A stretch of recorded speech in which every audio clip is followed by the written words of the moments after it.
We're here with Chris Dehring, CEO of West Indies.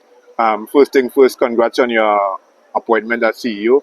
First thing first, how has the job been like for you in the past few months? No, it's very excited to be back in West Indies cricket. It's something that is always in your blood. You can never get rid of it, and sooner or later, it pulls you back in. It's just such an incredible institution that you always feel like you should be making a contribution in any way that you can.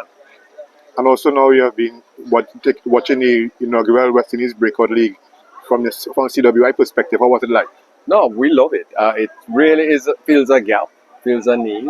It's just one gap and one need, and it's part of a development process that we have to retool that production pipeline. And so this tournament gives so many people that don't get the exposure an opportunity to parade their skills in front of people, in front of crowds, in front of televised audiences, get the feel of what top class cricket is like, and it augurs well for the future. On the flip side, though, we have coinciding with this is the women tournament in St. Vincent, the T20 tournament. One thing I think noticeable have been the low scores, and also that's coming on in the heels of West Indies failing to qualify for the ODI World Cup. Any immediate plans CWI have for women cricket in terms of regenerating interest, in terms of looking at It's no different. It's a similar production pipeline issue that we have. We have to make sure we have incredible athletes across the Caribbean, particularly amongst the women. In fact, we probably have a better chance to make faster progress in women's cricket than in men's cricket, simply because of the high athletic quotient we have in the Caribbean. And so what we need to do is to make sure we have a production pipeline that allows these female athletes to come into the system, start to play the game, start to love the game, and you'll see an improvement in the product at the output. Soon will be Australia series. I know you are Jamaican. You're hoping to see cricket in Jamaica once again. Any feedback in terms of when the floodlight to see when it will be, if it really will be a day night match, and if the floodlights have been installed and in proper use? Well, the floodlights are going to go in. The new lighting system is going to go in. They're going to start doing it, I believe, next week. We don't foresee a problem at this stage of getting the new lights in. And, we hope to have the first day-night match in Jamaica, day-night test match in Jamaica. And also, how have the ticket sales and interest generating interest have been? It's been decent. Certainly from overseas, we're getting some very good responses from the overseas tour operators for the Australia tour. We also have local interest and so on. But it's a process, and we want to make sure. One of the things we've done is to remove all barriers. So all children under 16 are free to these test matches. We want to remove all barriers to entry, because we believe once you get people there, they'll start to learn the game, enjoy the game, experience the game, and that all goes well for them. Further development of the production pipeline, both from a fan perspective and players. And just switching now, you have the Pakistan series coming up after the Australian series. You know what's going on in Pakistan and India. Any idea? That series is still on, or is still quite? Well, as of today, it's still on. We always have to make contingency plans. We do have backup venues in the case there are issues.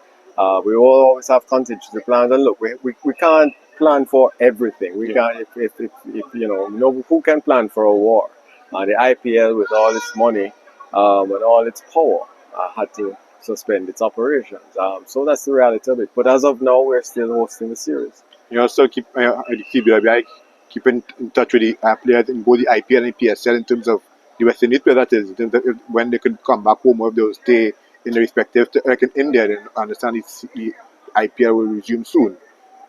But have you all keeping in touch with the players in terms of their safety, their well-being, their welfare? We're in constant contact with them. Up to this morning, we were in contact with them just to make sure those that were in Pakistan were airlifted to Dubai. Several want to come home, and they're making their own arrangements, but we're in constant contact with them. We help to mobilize the governments and the ministries of foreign affairs to touch base with them as well, to make sure they felt that they were not alone out in this scenario. And at the end of the day, look, they're West Indians. First and foremost, they're humans, and we feel humanely towards them. So we're going to do everything we can to protect them. Secondly, they're West Indians, and because they're West Indians, we're going to look out for them.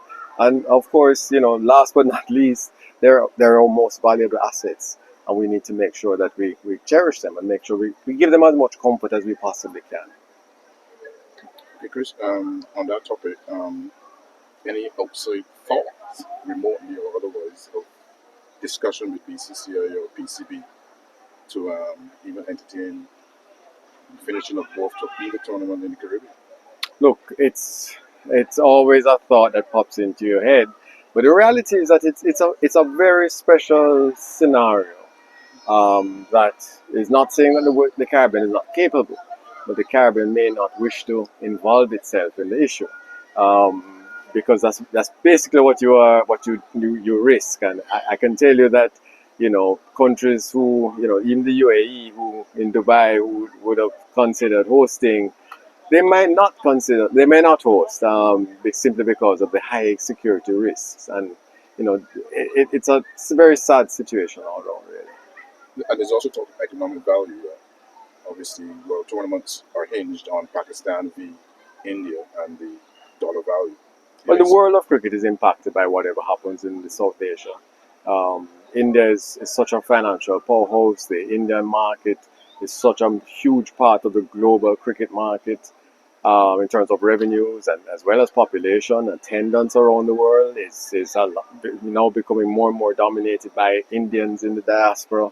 So whatever in finance and tourism in the Caribbean, we say when the US sneezes, we catch a cold. But when India sneezes, cricket world catches a cold. So it's just something we just have to keep monitoring and do the best we can. And I mean, if they don't play each other again in world tournaments, first round that is, could it affect ICC revenue trickling down? Look, the India versus Pakistan game is a feature of world cricket. It is a phenomenon. So yes, it could, but hopefully good sense will prevail. And one of the great things about sport is that it has